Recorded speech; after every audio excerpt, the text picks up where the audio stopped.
Oh man, that was painful.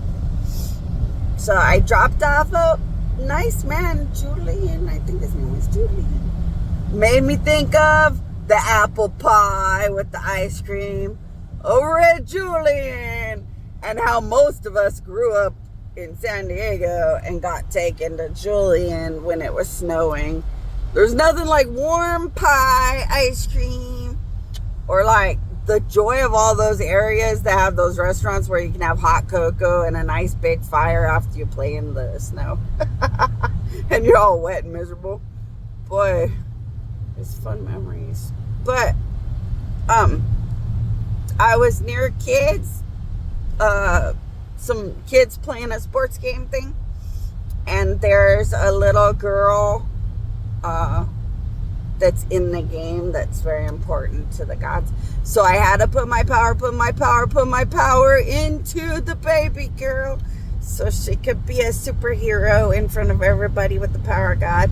Not that she doesn't already have amazing skills and abilities at sports in and of herself, but when you're morally worthy to have the power of God help you more, I mean, that's the fun of promoting God.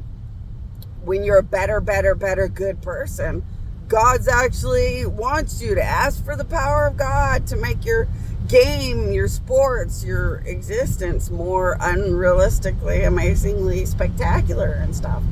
It's the perk and benefit of good morals. So I put power of God on the precious little baby cake for the game, and to celebrate such a good family. And then I got to say hi to this girl. This girl was so nice and said, "Hi, good morning." So I got to wave hi back. It was kind of fun. And then I went to the street behind where the game was, and the girls and the people were. I went to the street behind it, and there was a really sad death and loss I wanted to cry about.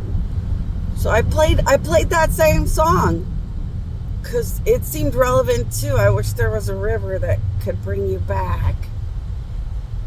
But the course of life doesn't work like that and doesn't give you those options.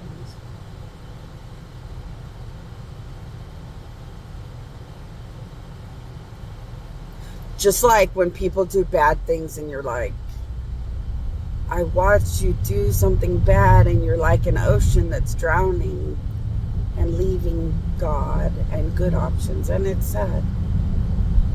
I wish the ocean would stop drowning. You know, loss is so painful. It's like an ocean drowning. But so is like when your relative won't stop doing bad things and you're like, you'll end up in jail a lot. God can't love or help you. Like, why would you just drown in bad things? Nothing's worth being bad. But you can't change freedom of choice. People are where things end up. You just keep swimming or watching the oceans drown. You know, but I wanted to drive by and just listen to that song and be sad and cry a little bit. And I got near somebody that loved the person that died a lot. And he was like, "Get the hell away from here." I was like,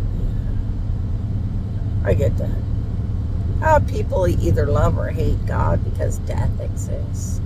You could say forever that Adam and Eve eating a fruit that brought in murder is why Adam and Eve never died. Ate a fruit that brought in murder and worse, and then all of a sudden we're dying at 900, and then it's all the way whittled through bad people, murderers, bad karma.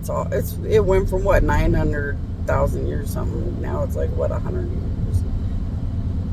Just bad things always bring bad things, and gods have to go through whatever, just like Jesus had to go through whatever to try to bring good things.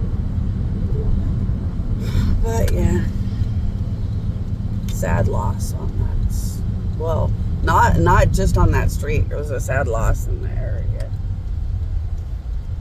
In case anybody wants to reflect or bond. what to say. When it's lost, you don't know what to say. And when that guy got mad, I just kept driving. I get it. Like people love or hate God. And sometimes God's not mad about it. Like, see, in that case, God's not mad about it.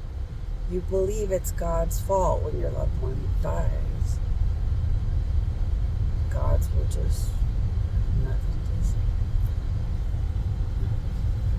Whether it's true or not doesn't really matter. It doesn't change your pain or suffering.